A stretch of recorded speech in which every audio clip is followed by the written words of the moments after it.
ภายหลังที่ข้าพเจ้าได้นำเสนอหน้าตาและหน้าที่ของฟอร์มและปุ่มต่างๆไปแล้วบัดนี้สมควรแก่เวลาที่ข้าพเจ้าจะนำพาทานมานำใช้โปรแกรมตัวจริงกันเลยภายหลังที่ทานเข้ามาที่คอมพิวเตอร์ของทานแล้วไปที่หน้าจอหลักของคอมพิวเตอร์หรือเดสก์ท็อปท่านก็จะเห็นไอคอน KS ที่มีชื่อว่า KPAC หลังจากที่ท่านเห็นไอคอน KS แล้วให้ท่านคลิก2 ครั้งที่ไอคอนหรือคลิกใส่ไอคอนแล้วกด Enter ที่คีย์บอร์ดฟอร์มล็อกอินก็จะปรากฏขึ้นมาหลังจากที่ฟอร์มล็อกอินปรากฏขึ้นมาแล้วท่านจะเห็นห้อง3ห้องคือรหัสผู้ใช้ชื่อผู้ใช้และรหัสผ่าน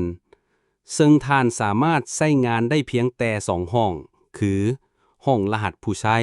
และห้องรหัสผ่านก่อนอื่นท่านต้องใช้รหัสผู้ใช้ที่ศูนย์กลางส่งให้ป้อนเข้าที่ห้องรหัสผู้ใช้แล้วกด Enter ที่คีย์บอร์ดถ้ารหัสที่ท่านป้อนเข้าบ่ถูกต้อง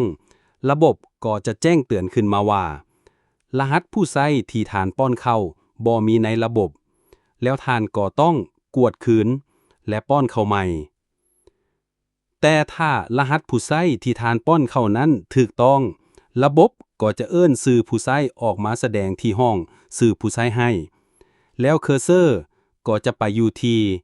ห้องรหัสผ่านแล้วให้ท่านป้อนรหัสผ่านของท่านใส่แล้วกด Enter ที่คีย์บอร์ดหรือคลิกเมาส์ใส่ปุ่มตกลงถ้ารหัสบ่ถูกต้องระบบก็จะแสดงข้อความขึ้นมาว่ารหัสผ่านที่ท่านป้อนเข้าบ่ถูกต้องกรุณาลองใหม่อีกครั้งให้คลิกใส่ปุ่มตกลงข้อความแจ้งเตือนก็จะหายไปแล้วให้ท่านป้อนรหัสที่ถูกต้องใส่แล้วกด Enter อีกครั้งถ้ารหัสผ่านถูกต้อง